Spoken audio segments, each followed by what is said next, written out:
In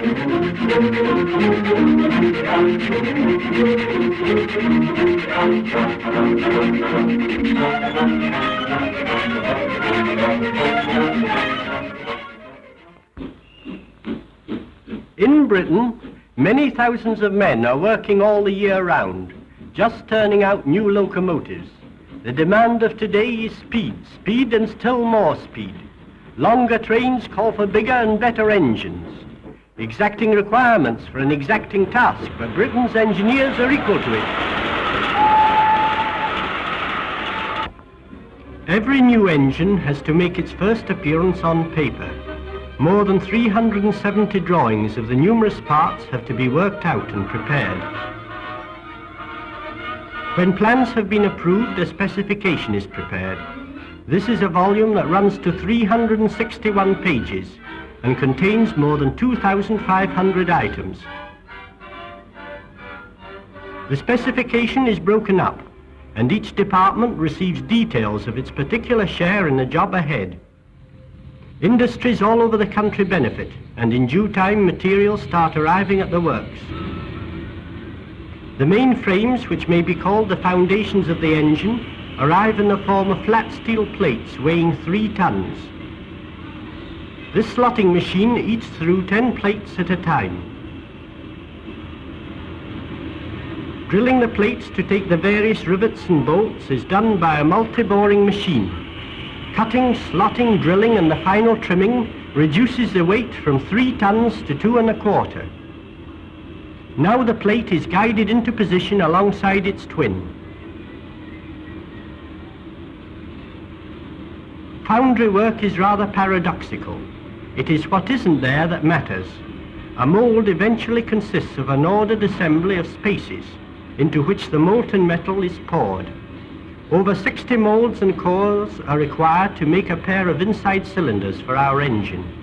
Skilled workmen fashion them in sand from patterns made of wood. The assembly of the cores in a mould is a task something like fitting together a giant jigsaw puzzle. A 12 hours drying causes the sand to assume a consistency which enables it to withstand the great pressure of metal soon to be placed upon it. Casting is worrying work. The cupola has to be tapped at precisely the right moment, and the 4 tons of white-hot seething metal taken to the site of the cast immediately. The critical moment arrives. Over she goes. The aperture into which the metal is poured goes by the name of the runner box. It acts as a sort of funnel. The foundry foreman takes up his position and, carefully watching, gives the signal to pull the plugs immediately the cast is complete. This allows the gases given off by the hot metal to escape. Metal may set too quickly near these plug holes, and these men, carrying out an operation called feeding, are preventing this from happening. 1 or 2 days to cool, and the mould is ready for breaking open. A crane fixed to the actual cylinders draws them away from the moulding boxes. Men with crowbars break away the sand so carefully and skillfully fashioned by the moulders. Pretty hard life, the moulders. All his work seems to end in dust. Leaving the foundry with its glare and dust and smoke, our next port of call is the heavy machine shop. Here the cylinders are milled and bored, a tedious but highly important job, requiring a high degree of accuracy. Holes are drilled to take the securing down bolts to the saddle on which the smoke box will be fixed. Now for our first bit of real engine building. Completed cylinders meet the completed main frames. Add the 2 outside cylinders and the frames are ready. Machinery does not reign supreme everywhere. Here in the smithy the merry ring of the anvil can still be heard, and brawny arms wielding the hammer still strike sparks from glowing metal. In the midst of modernity, the ancient craft of the smith still holds a place.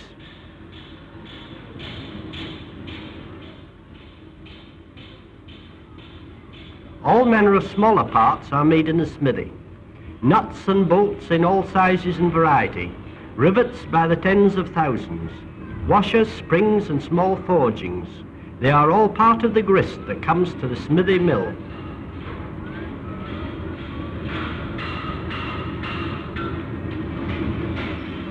To many, a boiler is just the round barrel part seen on any engine running about the line, but many are the mysteries hidden beneath its rounded sides. The plate just going into the furnace is the bottom half of the throat plate, or the saddle plate as it is sometimes called. Its purpose is to join the barrel to the firebox.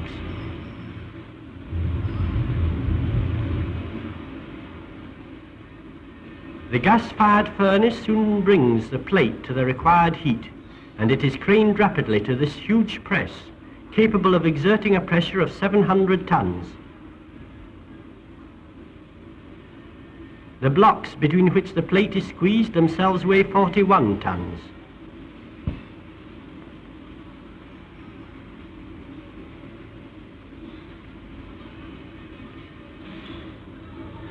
Batteries of machines, each designed to do a particular job, cut and drill the various parts of the boiler, searing through the tough steel as though it were cheese, until finally they are ready to be assembled. The first step in the assembly of the boiler is the joining together of the three sections of the barrel. The saddle plate, which you saw in the press, is now being attached to the barrel. Rivets, rivets and more rivets, adding strength to strength. 250 pounds of pressure to the square inch takes a bit of holding, and hold it the boiler must.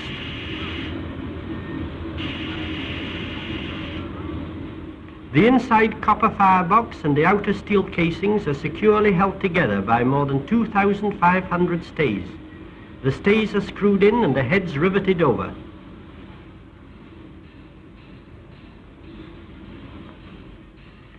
This is where the mysteries go in. A modern engine has a big appetite for steam, hence her large grate area of 45 square feet and her high amount of tubing. First to go in is the main steam pipe, through the center of which will later go the rod connecting the regulator handle to the valve.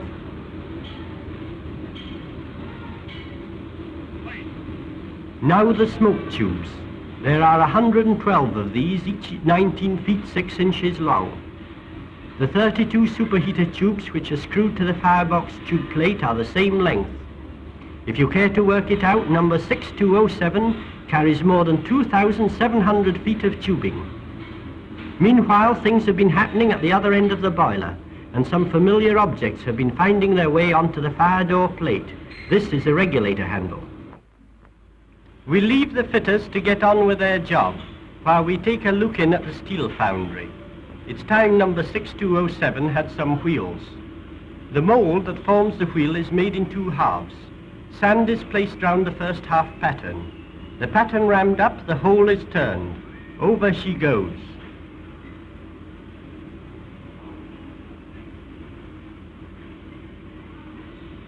Remove the baseboard, and out comes the pattern of half of the wheel, to leave a perfect replica of itself in sand.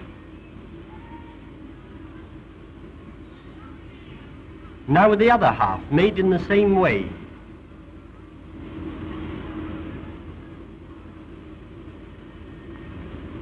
Then the two halves of the mould are joined together. The moulding boxes are clamped, and our wheel is ready for casting. Molten steel looks hotter and is hotter than molten iron. In the steel foundry, the ladle travels on a sort of overhead railway, and when it comes opposite the mould, the metal is released.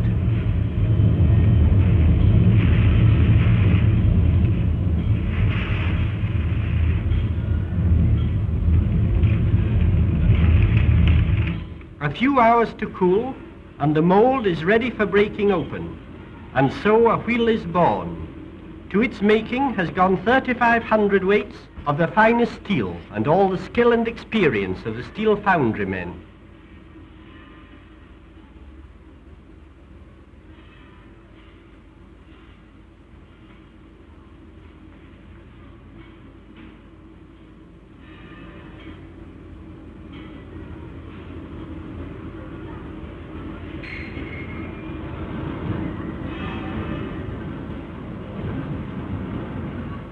After the machining has been completed, the wheels are mounted on the wheel press, which joins them to the axle.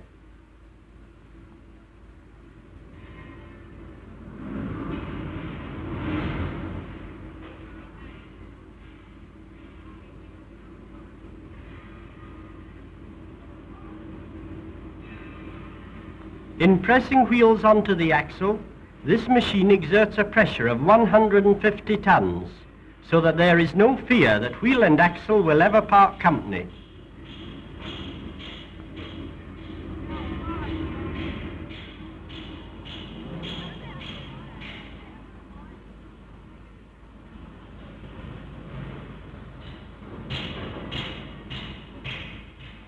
Next, the wheels are ready for tiring.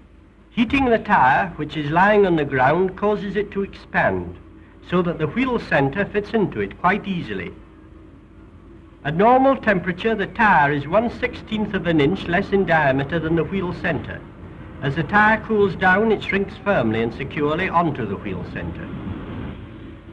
Our next job will be to provide the motion.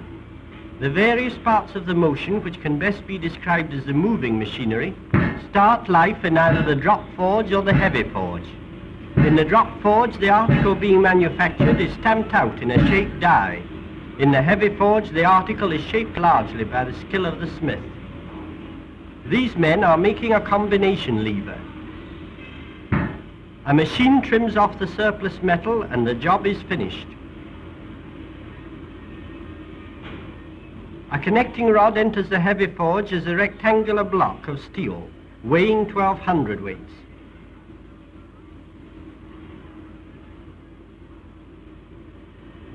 Eight tons of steel hammer descending on steel thuds solidly. The iron floor trembles at the impact. Owing to the intense heat, the men wear these strangely looking caps to keep the sweat out of their eyes.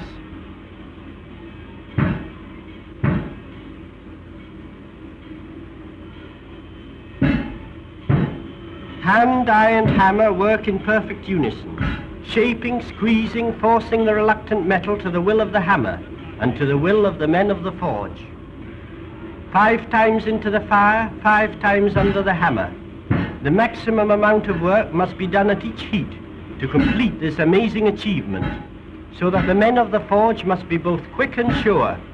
Who will say now that the day of the craftsman is no more? Machining the flats is the first operation in the machine shop, a process that gives a glass-like surface to our rods. To reduce the weight of the rod, the sides are fluted, and this is the machine that does the job. Circling the ends, as it is officially called, seems to provide a fitting description of this operation. Holes have to be bored at either end of the rod to take the bushes. Now in the erecting shop, the piecing together of those parts which have been so carefully wrought in the various shops. Heat is precious and has to be conserved, and this is how it's done. The aluminium alloy foil is quite a recent discovery in this lagging process. It has been found to possess remarkable heat-resisting properties. After the fixing of the lagging sheets, the boiler has to be mounted on the frames waiting to receive it. One of the most amazing sights is the way heavy loads, even the most awkward and cumbersome ones, are slung about the works. A screech from the overhead crane, grappling hooks descending out of the air en route, and almost before you can say knife, a loader from 50 tons up to a complete engine is whisked away to a new position.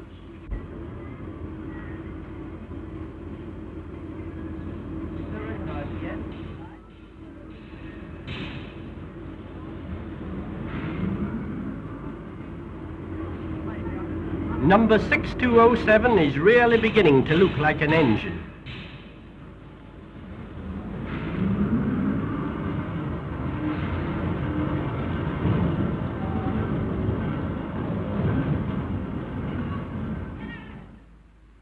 You don't put wheels on a locomotive. You put the locomotive on the wheels. It is wonderful to see this huge load handled with such ease and placed exactly where it is required.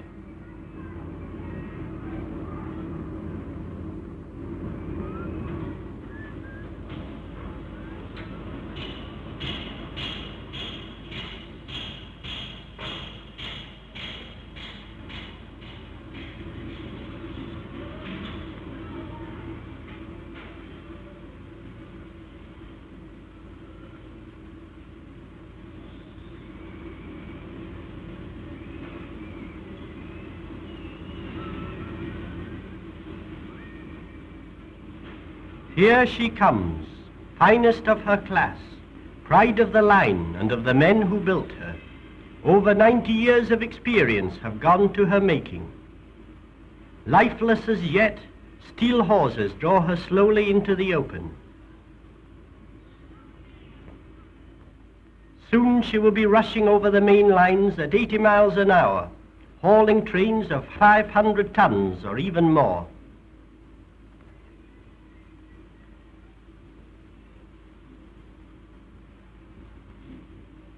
She's off.